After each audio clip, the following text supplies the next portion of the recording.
Let's begin. I'm Zelda. I'm one of the staff here. I know most of you guys in here. I've met you once before, and Alex brought a friend, so, we know them as well.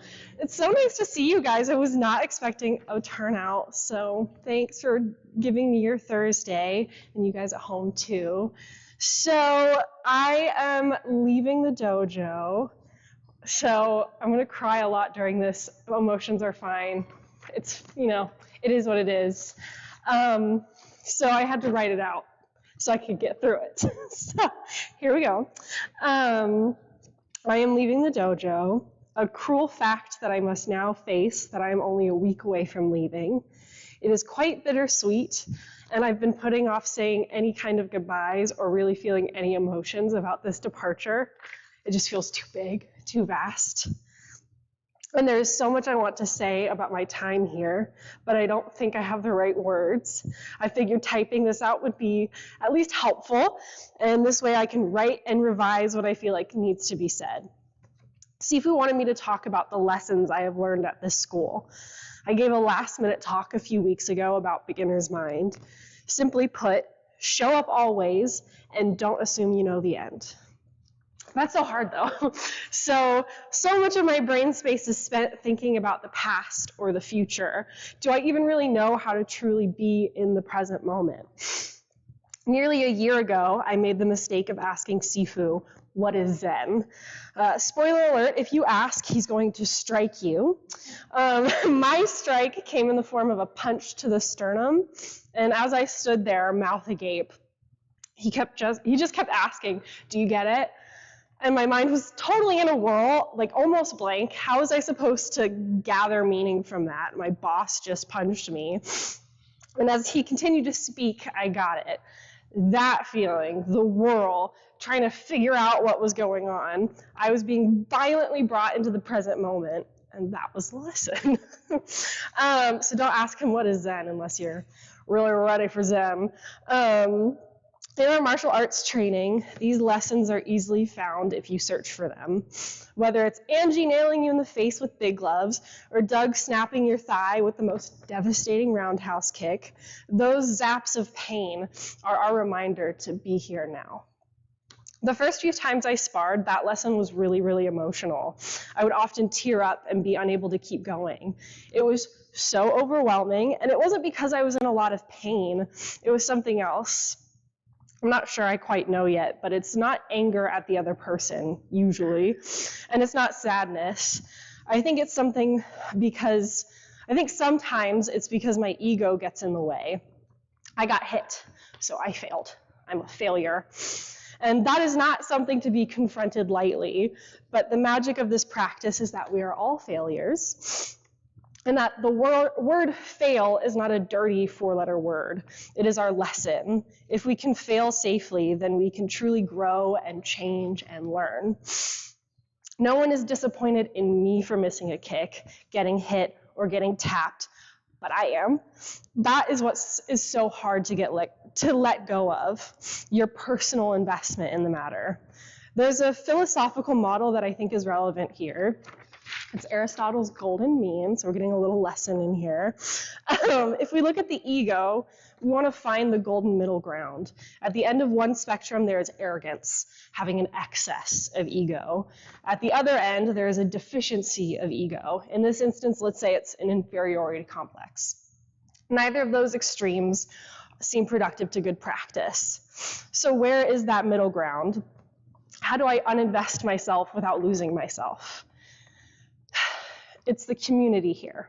This practice is not one to be practiced solo, not only for the practical reasons of needing a body to punch and kick and throw, but for the spiritual aspect. When I look in the mirrors, I see friendly and familiar faces all trying hard. When partnering, I see the glow in my partner's eyes when they accomplish something, or when they teach me something new. I can feel the senior students' influence trickle down into everyone here. When you pour yourself into this community, you start to pop up into other people. Take a look at Mike and Andrew, the two pinnacles of kids' classes. Mike and Andrew have taught more kids' classes than I can even count. what you see is these tiny kids having that same look of determination as Mike when they are doing something challenging, or the same humor when they do something not quite right, but they keep going so freely and easily like Andrew. In myself, I'll notice Aaron pops out in sparring and grappling, laughing out loud when punches and kicks fly by. What's funny? I really don't know, but Aaron's joy just seeps its way out. It's not all sunshine and rainbows, but when you can connect profoundly, the storms can be weathered. Joy shows up nearly every Friday to practice form, and this is in part because she is dedicated and an amazing person, but also because this community has kept her accountable to keep her coming back. I was listening to a podcast a while back. It's a fancy neuroscience podcast about the science of happiness. Something that gets brought up frequently is the concept of third places, a place other than your home or job/school where people know who you are. Third places are a #1 indicator of happiness. The dojo is my third place, as I'm sure it is for a lot of you. When I first started going here, every single time I came in, I was greeted with a "Hey, Zelda," from either Sifu, Meryl, Vanessa, whoever was behind the desk. And every time I left for the night, I got, "Zelda, when are you coming back?" Or, "Good night, Zelda," or, "See you later, Zelda." This small detail kept me coming back.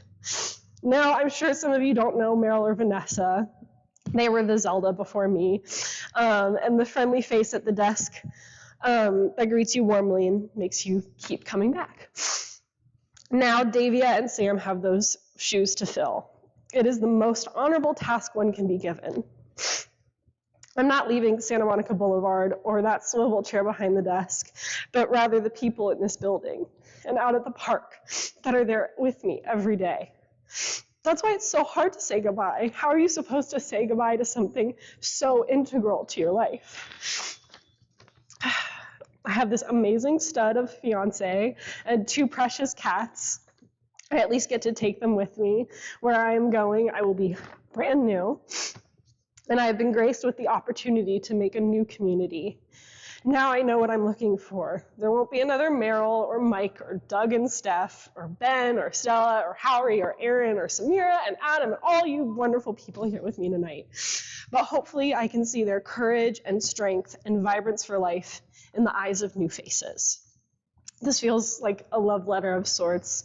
And like at the beginning, saying goodbye feels too vast for this place that I love. So all I will say to wrap this up is I love you, and I'll see you later. Let's sit and meditate together.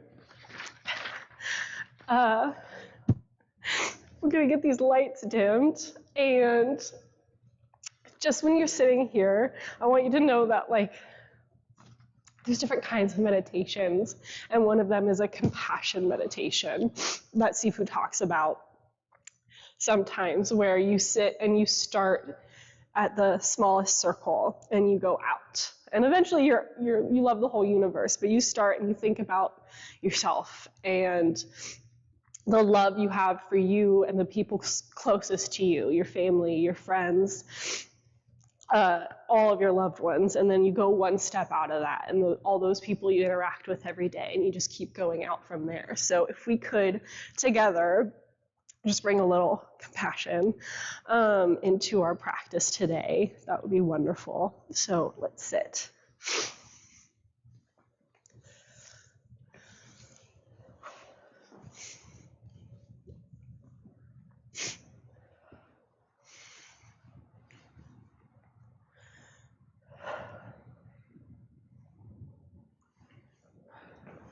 Walk top.